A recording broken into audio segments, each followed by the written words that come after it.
तो my dear students, कैसे हैं आप सभी लोग। आई होप कि आप लोग बहुत अच्छे होंगे। हम लोग आज से class 12th English poetry section का ये जो कविता वाला आपका पार्ट है, उस पार्ट से कुछ ऑब्जेक्टिव्स को आप लोग के बीच लाए हुए हैं। और इस टाइप के क्वेश्चन हमेशा एग्जाम में देखने के लिए आपको मिलेगा। और बराबर ऐसे ऐसे क्वेश्चन जो होता है ना, ये कंटिन्यू आते ही रहते हैं इस टाइप के क्वेश्चन। तो चलिए हम लोग बिना देरी के करते हैं आज की क्लास स्टार्ट। और यदि आप लोग हमारे यूट्यूब चैनल पर नए हैं तो कृपया हमारे यूट्यूब चैनल को सब्सक्राइब करें और बेल आइकन को दबाना ना भूलें।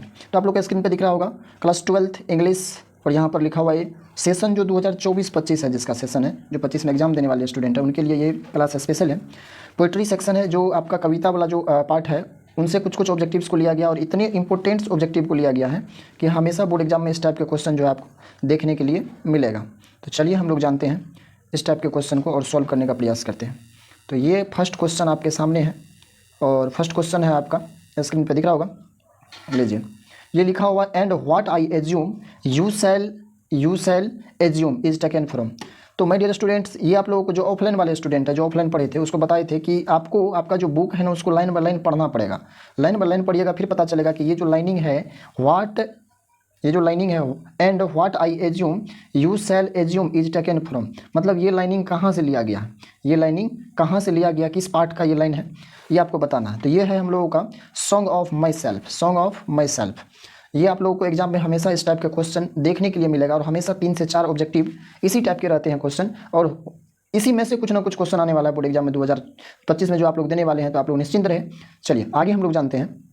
अगला क्वेश्चन देख लीजिए, आपके स्क्रीन पे दिख रहा होगा। लीजिए, अब यहाँ पे क्वेश्चन है someone was before me at my water. यहाँ पे पहले का इंग्लिश था ये, ठीक है। थरो होता है यहाँ पे, थरो का स्पेलिंग THROUGH, थरो होता। लेकिन यहाँ पर आपके बुक में पहले का इंग्लिश जो था ना, अंग्रेज का इंग्लिश, वो कुछ इस प्रकार का ही था, तो इसलिए इसका स्पेलिंग यहाँ पे ऐसे लिखा गया है।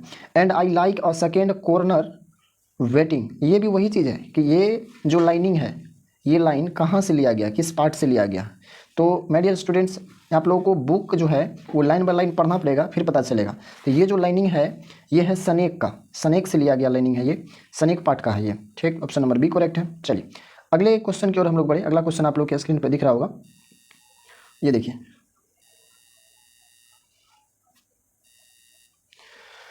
टू बेंड क्वेश्चन है, to bend with apples the most cottage tree, ये भी है। और ये सब इतने इंपॉर्टेंट क्वेश्चन उठाया गया है।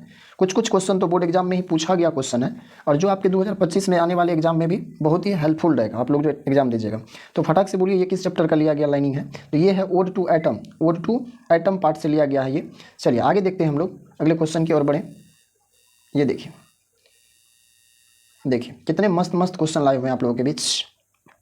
क्वेश्चन है but believe that I shall make a speedier journey since I take is from. ये जो है, जो ऑफलाइन वाले उसको पढ़ाए थे कि sweetest love I do not, वो जो था उसमें लेखक जो था, उसका लेखक कौन था, जॉन डन। वो अपने जो उसकी जो मासूका होती है, प्रेमिका होती है, मतलब एक तरह से पत्नी होती है उसकी, तो उसको समझाते हैं कि मैं जिस स्पीड से, मतलब कहने का मतलब है कि स्पीड के बारे में, मैं इतना फास्ट जाऊँगा और फिर उसी स्पीड से वापस आ जाऊँगा, उन्हीं सब चीज़ों के बारे में उसको समझाते हैं। तो sweetest love I do not go के चैप्टर से लिया गया इस लाइन को। अगला क्वेश्चन हम लोग देखते हैं। अगला क्वेश्चन है, लीजिए क्वेश्चन नंबर 5 आपके स्क्रीन पर दिख रहा होगा।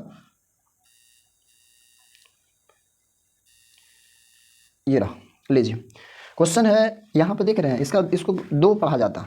2 watchest the last oozings hours by hours is from.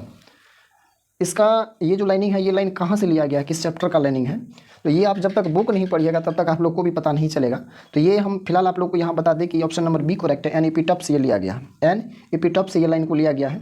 चलिए अगले क्वेश्चन की ओर बढ़े हम लोग। अगला क्वेश्चन देखिए आपके स्क्रीन पे इस प्रकार है, देखिए।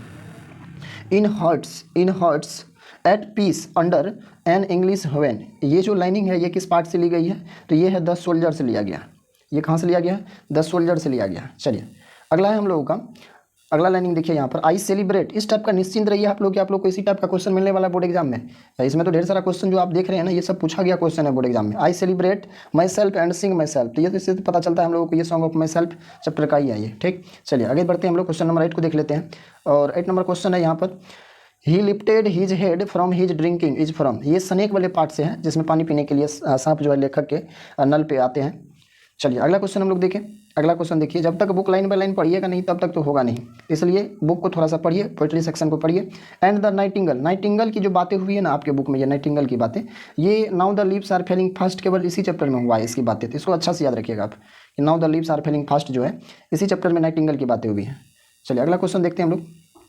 अगला क्वेश्चन है and stupid and drank a little more, मतलब सांप जो पानी पी रहा था ना, लेखक के नल पे जो आया हुआ था, वो जीभ से पानी जो पी रहा था ना, तो हल्का सा पीता था, फिर गर्दन को ऊपर उठा लेता था, मतलब रुक जाता था वो, फिर पीता था, फिर रुक जाता था। तो ये सैनिक वाले पार्ट से ही लिया गया है। चलिए आगे हम लोग बढ़ जाएं।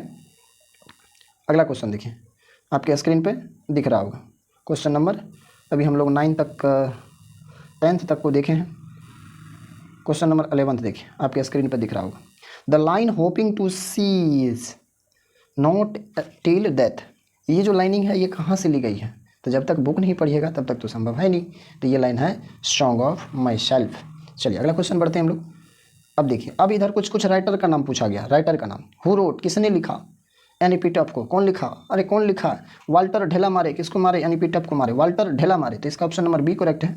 चलिए आगे देखिए, अगला क्वेश्चन है, ये भी वही उसी टाइप का क्वेश्चन है, हु कंपोज्ड, इसका भी मतलब किसने कंपोज किया, किसने लिखा है, किसको, द सोल्जर को, कौन लिखा।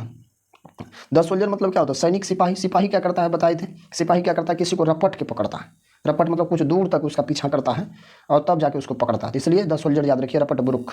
चलिए अगला क्वेश्चन देखिए हम लोग, क्वेश्चन नंबर ये था हम लोगों का 13। आगे देखिए क्वेश्चन नंबर 14 को देखिए, द सैनिक, इसको किसने लिखा, कौन लिखा द सैनिक को, इसको लिखा है D.H. लॉरेंस। ये सब दोस्तों याद रखना जरूरी है, जब तक ये सब याद नहीं है, छोटे छोटे मोटे मोटे क्वेश्चन सब ये सब याद नहीं है, तो फिर बोर्ड एग्जाम कैसे दे पाइएगा। सॉन्ग ऑफ माई सेल्फ को किसने लिखा, इसको लिखा वाल्ट विटमैन।